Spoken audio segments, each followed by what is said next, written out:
It's a process. It's not over till it's over. So, I mean, that was kind of a foregone conclusion. That's how he meant to conclude that sentence. That's Eastern Idaho librarian telling us what he thought of the State Affairs Committee meeting today. They passed a bill to the House floor to regulate what content is available and accessible in libraries for minors.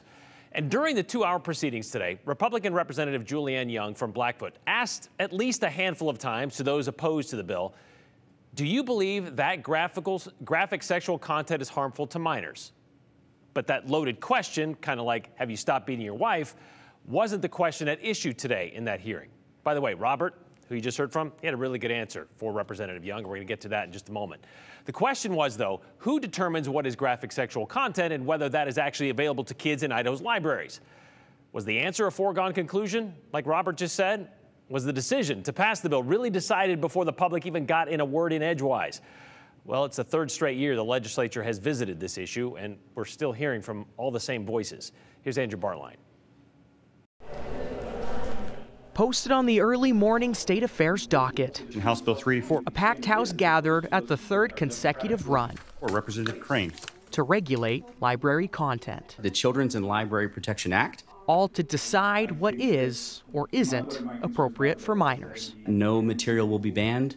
No material will be burned. It will simply be relocated. Away from the kids and toward the adults. Supporters say that's reasonable. I stand for any questions. But a select section of the gallery. Welcome to House State Affairs. Thank you. Found more interest in answering the questions. And I'm a children's librarian in Meridian. Themselves. I think the practical part of implementing this bill is problematic. Gathering from their personal experience a collection of arguments against the legislation. I believe this bill would start a precedent for further limitations on people's freedom to choose where and how they get their information. Committee will go at ease for 5 minutes.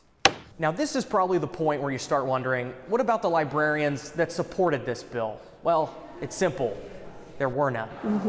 Including Mary DeWalt.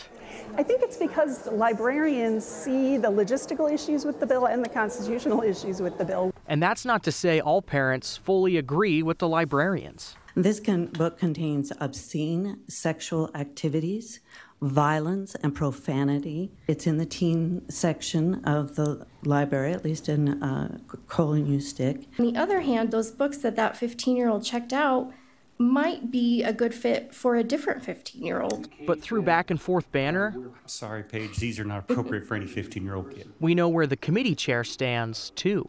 Any further And questions? I don't know what the books in Okay, question you're that's, talking about. yep. So now you kind of see the dilemma. So. Not appropriate for any minor. So Oh, sorry. Yep, you're under 18. You probably shouldn't grab that. Representative Holtzclaw, would you mind to grab that? Including the page. Good call.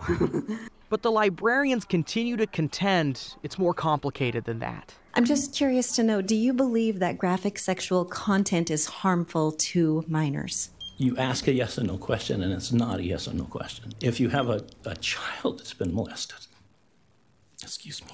That's Robert Wright. Kind of got choked up a minute up there. Yeah. What got to you? I know people who have had those situations. And it's tough. It's a tender moment. And so those people need access to those materials. In simple terms, an educational tool for an abused child to understand what happened to them. But Bill's supporters say they're an exception, not the rule. I'm going to go back to my library board and share what I've learned and share what I believe the intentions of the legislature are appearing to be. This is a very, very subtle bill. It's a very light touch. And I think it gives guidance to library boards, school boards on how they should work on their own curation policies. On the heels of previously rehearsed and now rehashed years-long volley, Representative Gannon? the bill passed committee. Representative Coberly? No. Along party lines. Motion passes 11 to 2. Committee, that completes our work for today. We'll stand adjourned.